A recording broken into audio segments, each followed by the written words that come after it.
stunting harus mendapatkan perhatian serius. Jadi target 2024, 14% itu bukan target yang enteng. Ketua pelaksananya ada di Kepala BKKBN. Artinya apa? BKKBN memegang kendali pencegahan stunting mulai saat ini.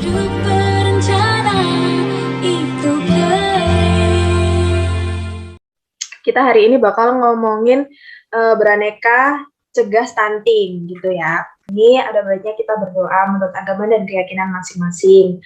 Berdoa dipersilakan.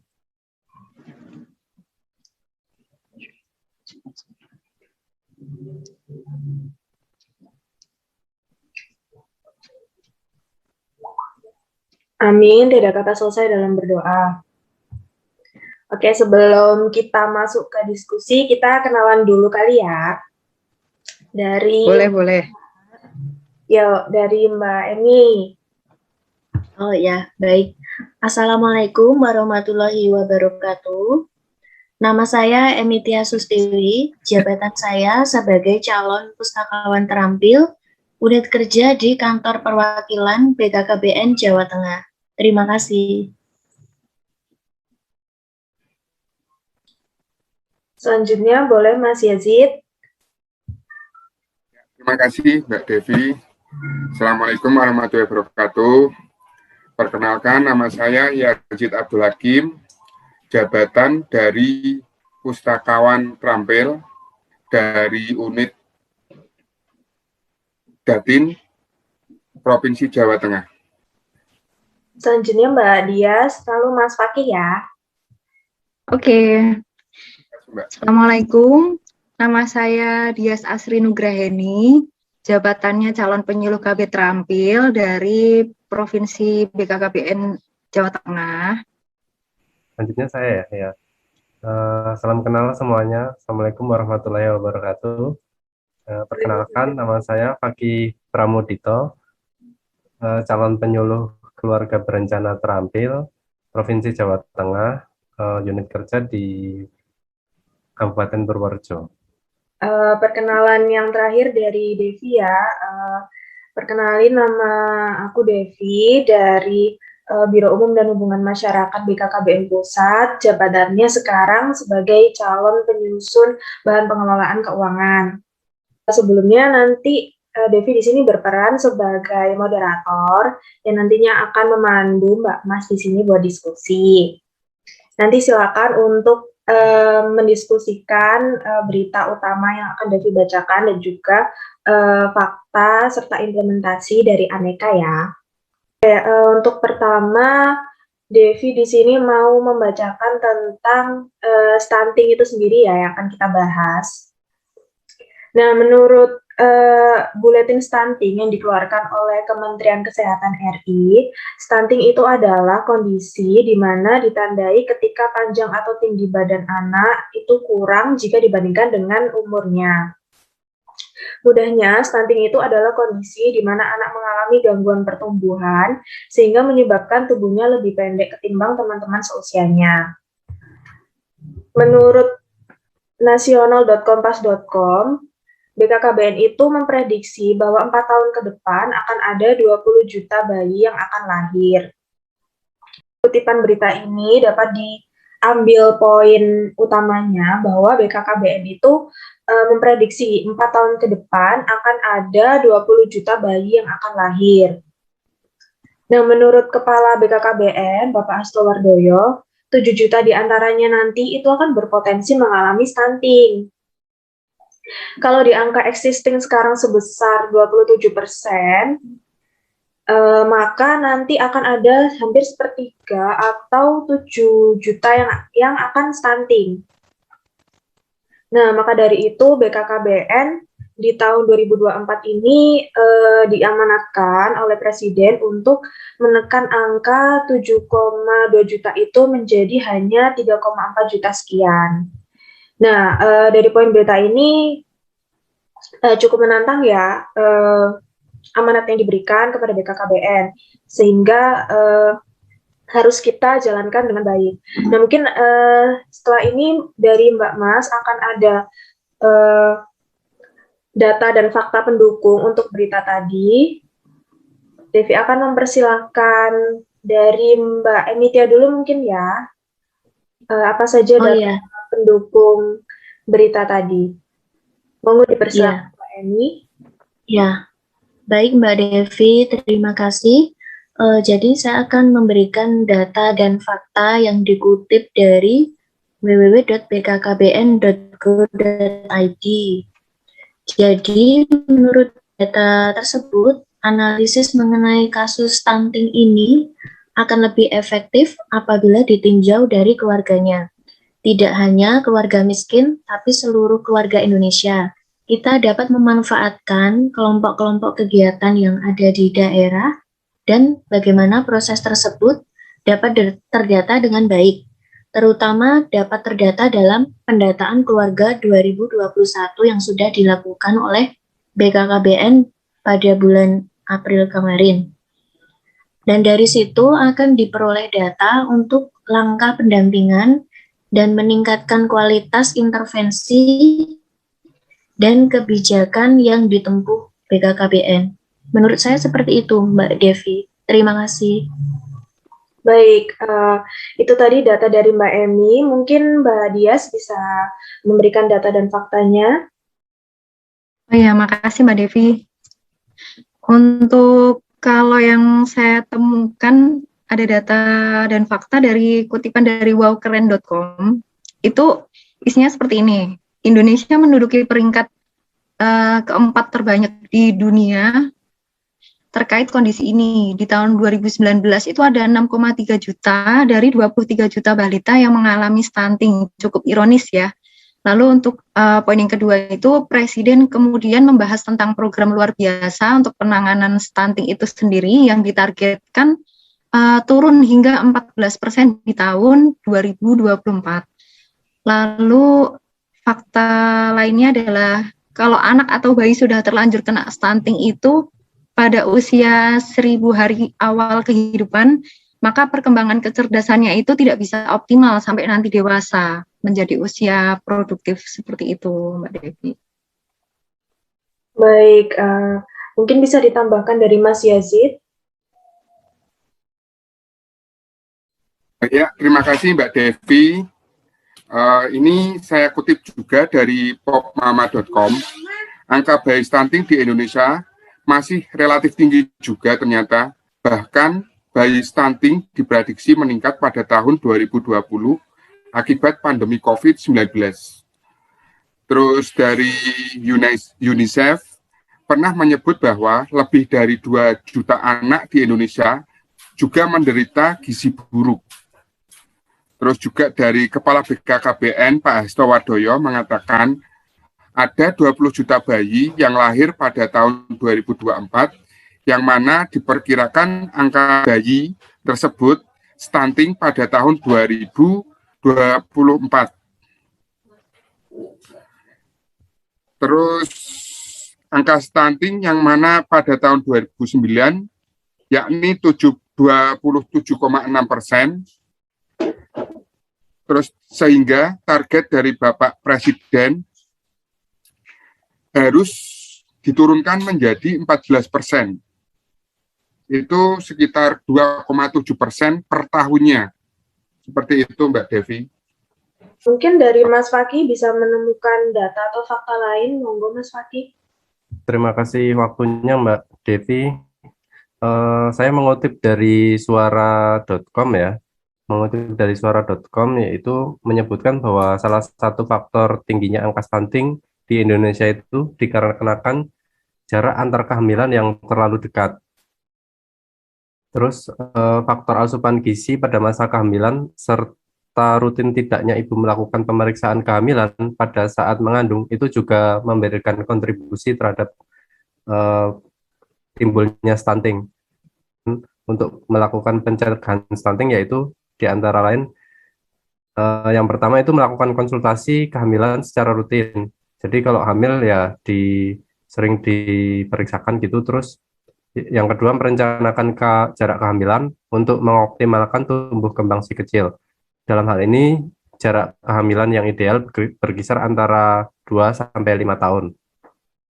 Terus melakukan pemeriksaan perkembangan dengan kartu menuju sehat, lakukan juga imunisasi sesuai jadwal. Dari artikel ini menguatkannya seperti itu, Mbak. Baik, terima kasih Mas Fakih. Jadi dari data dan fakta Mas semua, dari Mbak Emi, Mbak Dias, Mas Yazid, dan Mas Fakih, tadi intinya BKKBN ini memang perlu memberikan pemahaman yang utuh ya kepada masyarakat untuk menyebarkan tentang stunting ini, sehingga nanti dapat mencegah stunting di Indonesia melalui program yang diamanatkan kepada BKKBN. Kita bisa mengambil salah satu solusi untuk pencegahan stunting ini melalui aneka ya. Jadi bagaimana sih penerapan nilai aneka ini nantinya pada perilaku PNS, terutama PNS BKKBN, agar dapat menghindarkan Indonesia dari kondisi stunting tadi.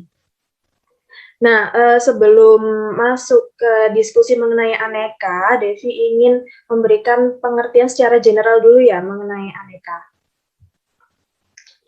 Ya, yang pertama, aneka itu terdiri dari akuntabilitas, nasionalisme, etika publik, komitmen mutu, dan juga anti korupsi. Dari pengertian akuntabilitas sendiri, akuntabilitas adalah tindakan pertanggungjawaban atas hasil yang diperoleh setelah melakukan aktivitas tertentu yang nantinya setelah disampaikan itu akan ditinjau dan dievaluasi, begitu. Lalu untuk nasionalisme itu lebih mengarah kepada kecintaan kita terhadap bangsa dan negara. Nah, hal ini diwujudkan dalam bentuk implementasi 5 sila Pancasila. Selanjutnya untuk etika publik, intinya adalah bagaimana sikap, perilaku, tindakan, dan keputusan kita sebagai PNS kepada masyarakat, sebagai penerima layanan publik yang nantinya akan mengarahkan kebijakan publik atau menjalankan tanggung jawab pelayanan publik, dan bagaimana kita melakukan pelayanan publik itu sesuai peraturan perundang-undangan yang berlaku. Lalu komitmen mutu. Komitmen mutu itu merupakan pemahaman konsep mengenai efektivitas, efisiensi, inovasi, dan mutu penyelenggaraan pemerintah. Intinya komitmen mutu ini berorientasi pada kualitas hasil dan dipersepsikan oleh individu sebagai terhadap produk atau jasa berupa nanti ukurannya baik atau buruk gitu. Lalu anti korupsi itu merupakan sikap dan perilaku untuk tidak mendukung adanya upaya untuk merugikan keuangan negara dan perekonomian negara. Nah, masing-masing dari Mbak Mas bisa memberikan tanggapannya mengenai aneka ini, dimulai dari akuntabilitas ya. Mungkin dari Mbak Emi dulu. Ya, terima kasih Mbak Devi. Saya akan mencoba untuk memberikan implementasi melalui nilai dasar akuntabilitas, yaitu yang pertama tentang akuntabilitas vertikal, bisa dengan mempertanggungjawabkan ke otoritas yang lebih tinggi, yaitu dengan membuat laporan progres kepada instansi, pelaporan data penurunan stunting beberapa bulan.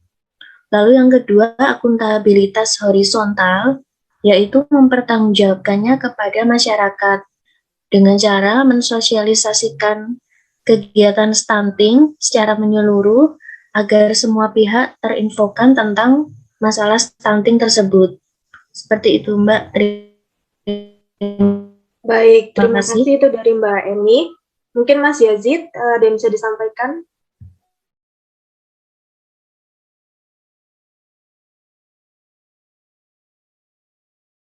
Maaf. Kalau menurut saya itu ya Mbak ya, itu perlu adanya transparansi dengan memberikan laporan lewat media sosial BKKBN mungkin kepada masyarakat, sehingga masyarakat itu bisa tahu langsung, oh seperti ini, hasilnya seperti ini, kayak gitu. Ya, mungkin itu Mbak Devi. Baik, mungkin Mbak Dias ada yang mau ditambahkan, Mbak?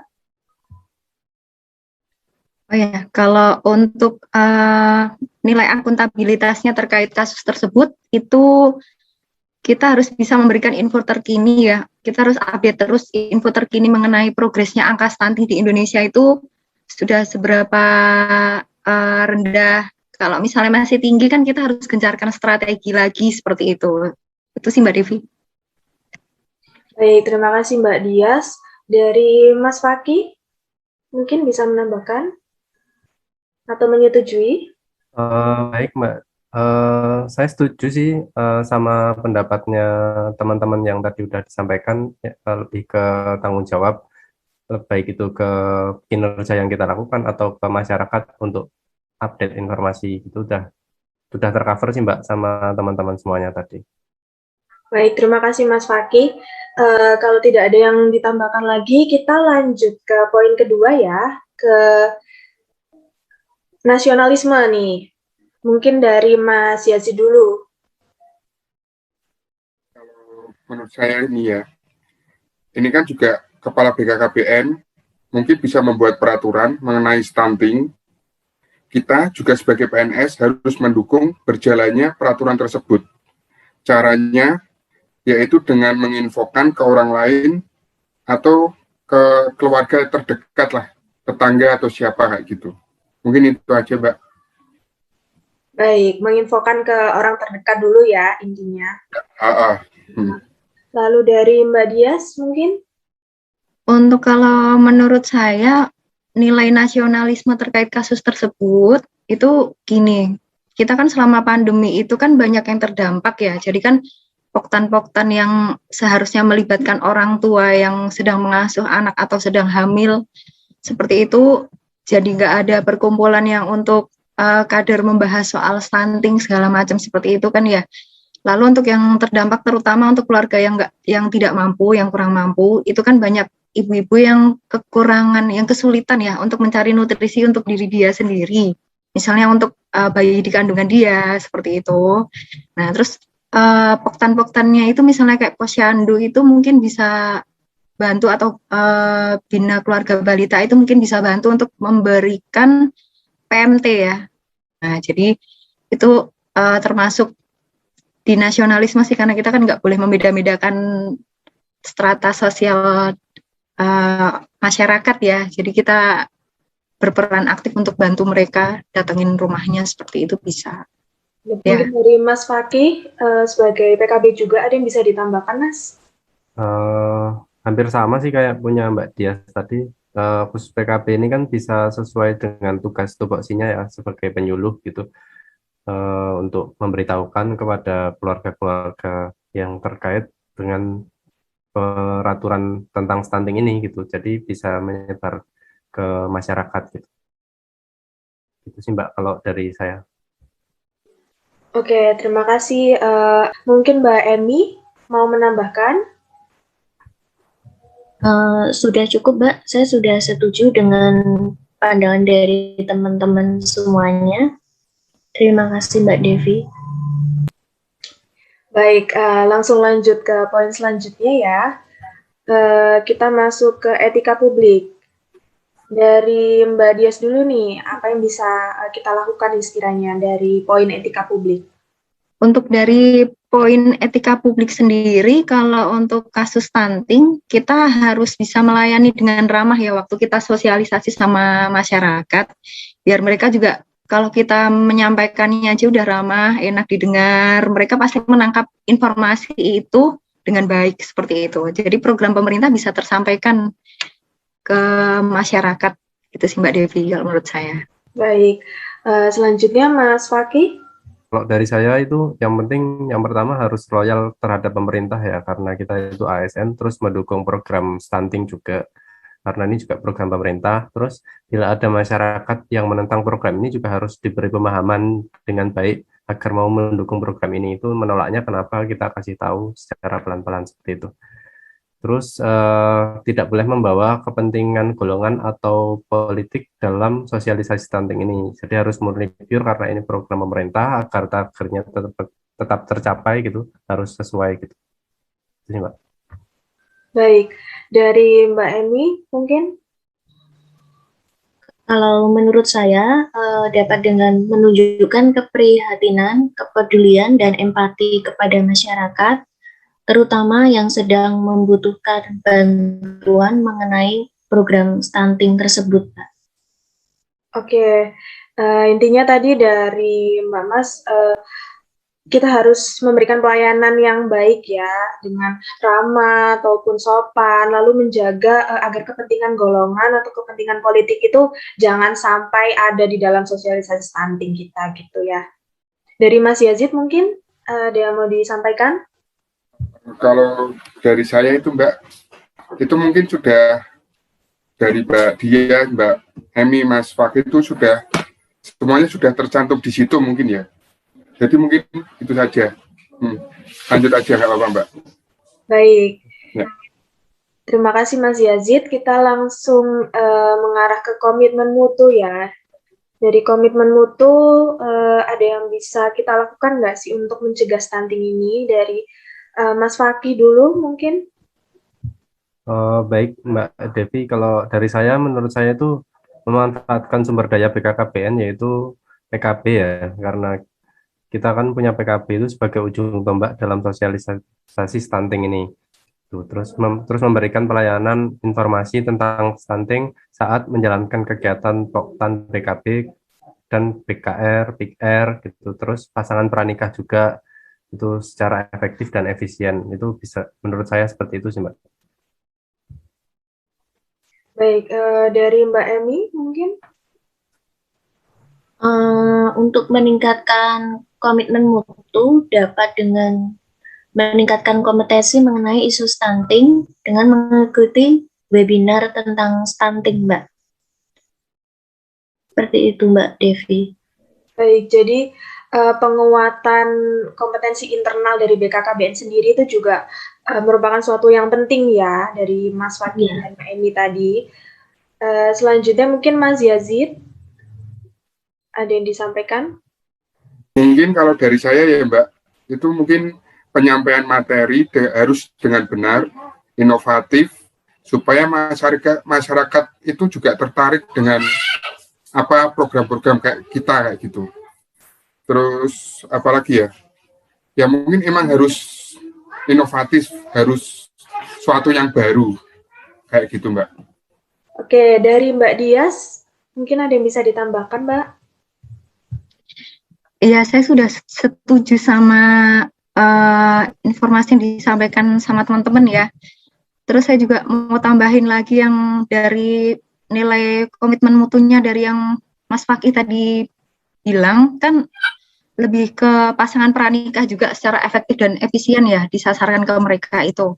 Nah, Februari kemarin itu saya sempat dengar kalau ada rencana BKKBN itu untuk melakukan pemeriksaan 3 bulan sebelum calon pengantin itu menikah, itu disuruh cek kesehatan dulu, jadi cek hemoglobin seperti itu. Untuk BKKBN sendiri itu bekerja sama Kementerian Agama. Jadi nanti untuk yang mau nikah 3 bulan sebelumnya, mereka dihimbau untuk melaporkan ke BKKBN kalau saya mau menikah seperti itu. Nah, nanti dari BKKBN memberikan KIE ya terkait apa yang harus dilakukan sebelum masa konsepsi, sebelum masa hamil itu apa yang harus dilakukan, seperti yang pengantin prianya harus konsumsi zinc yang banyak seperti itu sebelum mereka menikah. Terus itu kan mempersiapkan sperma yang baik ya untuk konsepsi tentunya. Kalau yang wanita itu disarankan untuk konsumsi asam folat sebelum mereka hamil. Seperti itu bagus sih untuk yang tadi dari Mas Fakih. Saya setuju. Ini pandangan yang baru ya. Devi juga baru tahu kalau ternyata pencegahan stunting itu bukan dimulai dari ketika anak itu lahir, tapi melainkan dari awal sekali ketika pernikahan pun, sebelum pernikahan pun itu sudah harus disiapkan gitu ya. Iya, betul. Baik, tadi sudah kita bahas mengenai komitmen mutu, selanjutnya nilai yang terakhir anti korupsi nih Mbak Mas. Mungkin dari Mbak Emi dulu. Ya, terima kasih Mbak Devi. Untuk nilai anti korupsi untuk stunting ini, menurut saya dengan dana yang dibutuhkan, semisal untuk sosialisasi stunting, harus dipergunakan sebagaimana mestinya, termasuk tidak boleh memarkup SPJ dan sebagainya. Seperti itu, Mbak. Baik, itu tadi ya poinnya, tidak boleh memarkup atau memanipulasi data gitu ya untuk mencegah korupsi gitu. Dari Mas Yazid mungkin ada yang bisa ditambahkan? Kalau dari saya sendiri mungkin memang dana yang sudah dicairkan atau sudah dianggarkan itu tidak ada penyelewengan juga, baik untuk bantuan sosial kepada yang membutuhkan perihal stunting tersebut, juga harus tepat sasaran sesuai yang dituju, seperti itu Mbak. Baik, terima kasih Mas Yazid, tepat sasaran ya poinnya. Untuk Mbak Dias, boleh Mbak menyampaikan? Untuk kalau yang nilai anti korupsi itu contohnya seperti kalau misalnya kita memang ada anggaran untuk melakukan pertemuan atau kegiatan untuk penyuluhan, itu jangan korupsi kuantitas ya, frekuensinya untuk kegiatan juga harus sesuai. Misalnya diminta untuk memberikan sosialisasi 10 kali gitu juga ya harus 10 kali seperti itu. Jangan sampai 7 kali aja, 8 kali aja, atau 9 kali aja gitu, harus sesuai sama frekuensi kegiatan yang memang disarankan untuk dilakukan seperti itu. Gitu sih Mbak Devi. Baik, terima kasih Mbak Dias. Mungkin berdasarkan pengalaman juga ya, mungkin masih ada yang kurang gitu durasinya dalam Iya, jadi kurang efektif. Kalau nanti ngomongin soal informasi stunting jadinya. Betul. Baik, mungkin dari Mas Fakih sebagai PKP juga ada yang mau disampaikan, Mas?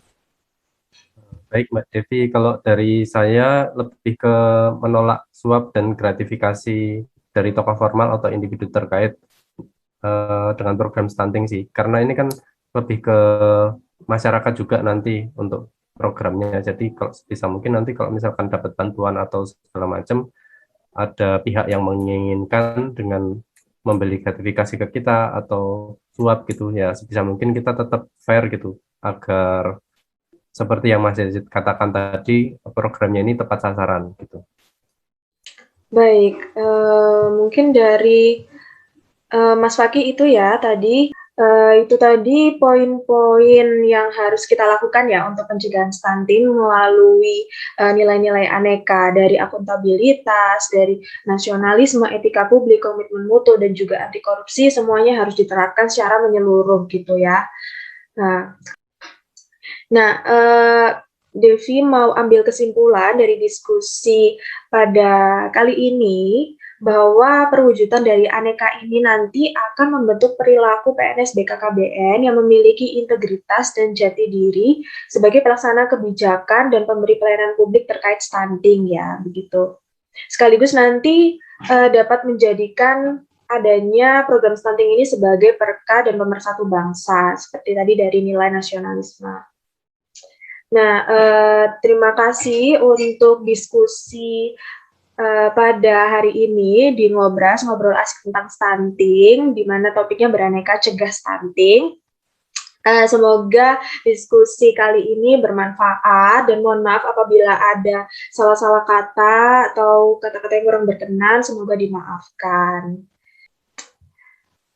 Sebelum kita menutup diskusi pada hari ini, ada baiknya kita berdoa dulu ya.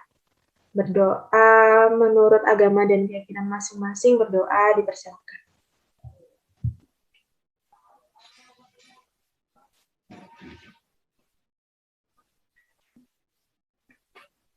Amin, dada kata selesai dalam berdoa. Terima kasih Mbak Mas. Kita dada-dada dulu ya. Ya Mbak. Makasih juga Mbak. Ya, terima kasih dari Mbak Emi, Mas Fakih, Mas Yazid, Mbak Dias. Ya, sama-sama Mbak Devi. Sama-sama Mbak.